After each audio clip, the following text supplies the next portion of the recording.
नमस्कार, मी विक्रांत शंके, महाराष्ट्र जीवन न्यूजमध्ये तुमच्या सगळ्यांचं स्वागत आहे। मी आहे आता औसा तहसील कार्यालय या ठिकाणी आणि आपल्यासोबत एक वडार समाजातील कुटुंब आहे।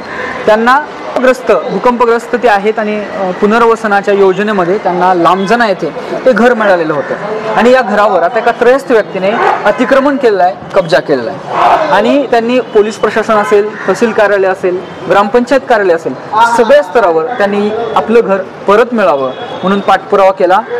अशा पावसाळ्याच्या दिवसात आज हे सगळं कुटुंब आपण पाहू शकतो उड्यावर आलेलं आहे। कसल्याही प्रकारे त्यांना दाद मिळताना दिसून येत नाही। सर, काय सांगाल नेमकं तुमच्या घराबाबत काय झाले? भूकंपग्रस्तामध्ये ते घर तुमच्याकडे आहे, कबाला आहे, कागदपत्र आहेत, काय सांगाल? साहेब, 1993 साली एकदम प्रलयकारी असं भूकंप झाला।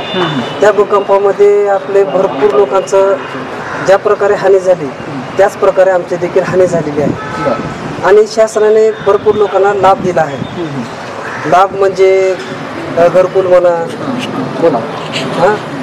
अशाच प्रकारचं लाभ म्हणून आम्हाला पण शासनानं घरकुलचं योजनेचं लाभ दिलेला आहे। घरकुल नाही, आपला कबाला दिलेला आहे, म्हणजे घर वाटप प्रमाणपत्र दिलेलं आहे मालकी हक्काचा।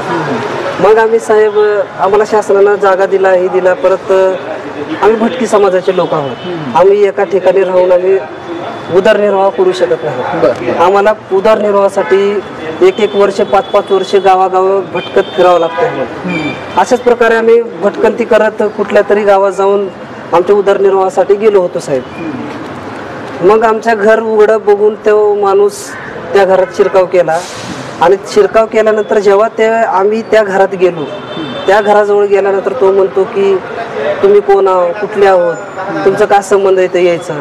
मी म्हणलं हे घर आमचं आहे, त्या घराचं तुमचं काहीच संबंध नाही। काय नाव आहे त्या माणसाचं? मकसूदाई बिराजदार असं नाव आहे त्या व्यक्तीचं। किती दिवसापासून तुमच्या घरावर त्यांनी अतिक्रमण केलेलं आहे? साहेब, आम्ही 2018 पासून पाठपुरावा करत आहोत। अच्छा, 2018 पासून आम्हाला कळालं की तो व्यक्ती आमच्या घरात शिरला आहे आणि अशा प्रकारे आम्ही त्या माणसाकडं विचारलं असता त्यांना म्हणलं तुम्ही कुठं जायचं जावा, तहसीलदारकडे जावा, कलेक्टरकडे जावा, कोणत्या 30 मार्कांकडे जाणार तुम्ही जावा, त्या पद्धतीने बोलल्यानंतर 2018 पासून आता 2025 सुरू आहे। तर या वर्षांमध्ये तुम्ही कुठे कुठे पाठपुरावा केला? ग्रामपंचायत, तहसील कार्यालय, पोलीस स्टेशन, इथं काय काय उत्तर मिळाले? काय साहेब, आम्ही पहिल्यांदा गेलो ग्रामपंचायतमध्ये।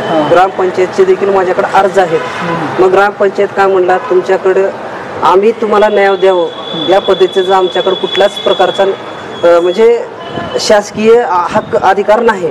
मग तुम्ही काय करा, तहसीलला जावा म्हणला। मग तसे म्हणल्यानंतर आम्ही तहसीलला आलो साहेब। तहसीलला आल्यानंतर वारंवार तहसीलला भेटल्यानंतर तहसीलदार साहेबांनी घराचा पंचनामा करा, हे करा, ते करा असं म्हणण्यात ना भरपूर दिवस गेले आणि गेल्या एका महिन्याच्या आधी साहेबांनी आम्हाला आनंद व्हावा या प्रकारचा आदेश दिला साहेबांनी की बाबा असं असं घर आहे आणि ते घर रिकामा करून आमच्या वडिलाच्या नावाने तुम्ही हस्तक्षेप करा। म्हणजे शासनानं म्हणलं हे व्यंकट पवार आहे, ते माझे वडील आहेत, त्यांच्या नावानं हस्तांतरित करून तसल्या प्रकारचा अहवाल तुम्ही वरी सादर करा असं म्हणल्यानंतर आम्ही भरपूर खुश झालो साहेब। समोरच्या व्यक्तीनं कुठल्या गोष्टीचा डावपेच केला की आम्हाला काहीच कळालं नाही। मग तो म्हणला की आम्हाला एवढ्या दिवसाचा मोका द्यायला पाहिजे, तेवढ्या दिवसाचा मोका द्यायला पाहिजे। त्या प्रकारे आम्ही साहेबाचं ऐकलो की साहेब एवढ्या दिवसानंतर तर होईल ना आमचं काम? तर म्हणल्यानंतर साहेब म्हणजे 100% तुमचं काम होते। मग आता जवळपास 1 महिना झाला साहेब म्हणले होते काल परवा काय म्हणतात की तुमचं काहीच होऊ शकत नाही, तुम्ही डायरेक्ट जाऊन न्यायालयामध्ये दाद मागावी, आमच्यातर्फे कुठल्याच प्रकारचा तुम्हाला न्याय मिळणार नाही। आता अशा प्रकारे 2018 नंतर 2025 पर्यंत प्रशासनाने तुमच्या डोळ्यामध्ये धूळफेक केली असं हो हरकत नाही। याच्यानंतर आपण थोडं काकूकडून जाणून घेऊया, आता तुम्ही कुठे राहताय, काय करताय, काय परिस्थिती? आता आम्ही राहतो, आता कुठं रोड म्हणत ना, कुठं झाड म्हणत ना, तिथं आता आम्ही आहे। आता माझे लहान लहान मुलं आहेत, लहान मुलं घेऊन आम्ही कुठं पण आसरा करून राहिलेला। आम्हाला त्या घरात येऊच दिलं नाही, त्यांना हाकलायचं, तर भांडणं करायचं, त्यांना शिव्या द्यायचं। तहसीलमध्ये गेल्यावर तहसीलदार म्हणायचे की हो तुमचे काम होते, तुम्हाला देणार घर, तुम्ही हे करायचं नाही, तहसीलदार म्हणलं। मग हीच उत्तर आम्हाला पोलीस ठाण्यात गेले तर पोलीस म्हणतात वरून ऑर्डर आल्यावरच आम्ही येणार. अच्छा. हा, वरून ऑर्डर आल्यावरच येणार. आता किती ऑर्डर म्हणून द्यावा, कितीदा फिरून फिरून आम्ही टोकून गेलो. माझे लेकरं लहान लहान घेऊन असलं पावसावर पाण्यात मिळवलं. रस्त्यावर आणि रस्त्यावरच आहोत आम्ही. मिळेल तिथं काय जागा कुठं मिळेल तिथं झाडापाशी राहावं, तिथं स्वयंपाक करून खावं. लहान लहान डिलिव्हरी झालेलं सुना येतं, लहान लहान लेकरं येतं. आता त्यांना म्हणतात की नाही होणार. आता यांना वकील त्यांनी, जज त्यांनी, सगळे त्यांचेच कारभार चालला. कुटुंबामध्ये कोण वकील जज आहेत का? हा, त्यांच्या कुटुंबामध्ये आहे, आमच्या कुटुंबामध्ये नाही. आमच्या कोणा घर आढळलं ना त्यांच्या कुटुंबामध्ये आहे. तर काय सांगाल, 2018 पासून 2025 पर्यंत तुम्ही बाहेर भटकत फिरत आहात प्रशासनाकडून. आता सरळ हा जो चेंडू आहे सगळा प्रश्नाचा तो कोर्टामध्ये टाकलेला आहे, तर कोर्टामध्ये जाणार आहात का किंवा काय सांगाल सगळ्याबद्दल? पुढचं पाऊल काय असणार तुमचं? साहेब, आम्ही भटकंती समाजाचे लोक आहोत.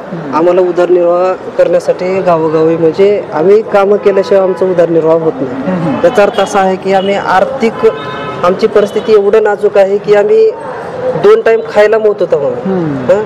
आम्ही जर कोर्टात जावा, इकडे जावा म्हटलं तर आम्हाला न्याय कोण देणार? आणि कोर्टात जावा हे म्हणजे आमची आर्थिक परिस्थिती कोर्टात जाण्यासारखी नाही. वकील लावणं, केस लढवणं इतके पैसे इम्पॉसिबल, म्हणजे ती तसं करू शकत नाही.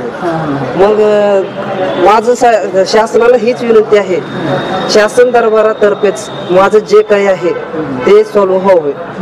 मी हात जोडून विनंती करतो तहसीलदार साहेबाला, परत कलेक्टर साहेबाला, आपले गावचे आमदार आहेत जिल्ह्यात तालुक्याचे अभिमन्यू साहेबांना, जे काही मोठमोठे व्यक्ती, जे काही कुठलेही लोक असू द्या, त्यांच्या चरणात माझं एक स्पष्टीकरण हे आहे की कुठलाही प्रकार, कोणताही रस्ता असू द्या, मला त्या रस्त्यात मला एकतर घर द्या, नाहीतर मी एकतर उपोषणला बसणार. मला घर नाही म्हणून, जर उपोषण नाही तर मी आत्मदहन बी करू शकता साहेब. माझं इथवरची तयारी आहे.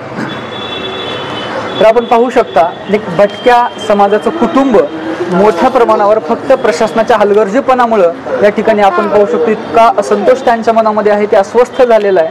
आणि त्यांनी सगळे प्रशासकीय अधिकारी असतील किंवा इथले स्थानिक लोकप्रतिनिधी असतील त्यांना एक विनंती केली आहे की प्रशासकीय मार्गानेच आमच्या घराचं त्या ठिकाणी जे काही प्रकरण आहे त्याचा निपटारा करावा, अन्यथा कोर्टामध्ये जाण्याची कुठल्याही प्रकारे आमची ऐपत नाही. या ठिकाणी 2-3 महत्त्वाचे प्रश्न प्रेक्षकांसाठी म्हणून आणि कायद्यांच्या तज्ज्ञांसाठी म्हणून उपस्थित होतात. भूकंप पुनर्वसनामध्ये यांना घर मिळालेलं आहे आणि भूकंप पुनर्वसनामध्ये मिळालेल्या घराचा ताबा कुणीतरी घेतं, अतिक्रमण त्याच्यावर कुणीतरी करतं आणि महसूल प्रशासन असेल किंवा पोलीस प्रशासन असेल त्यावर कोणत्याही प्रकारे कारवाई केली जात नाही. आणि एका दलित आदिवासी कुटुंबाला अशा प्रकारे भर पावसाळ्यामध्ये बेघर झालेलं असताना कागदोपत्री घोडे चालवून त्यांना अशा प्रकारे आपण पाहू शकतो की त्यांना बेघर केलं जातं, त्यांना परेशान केलं जातं. हे चित्र कुठतरी भारतीय लोकशाहीला अस्वस्थ करणारं चित्र आहे.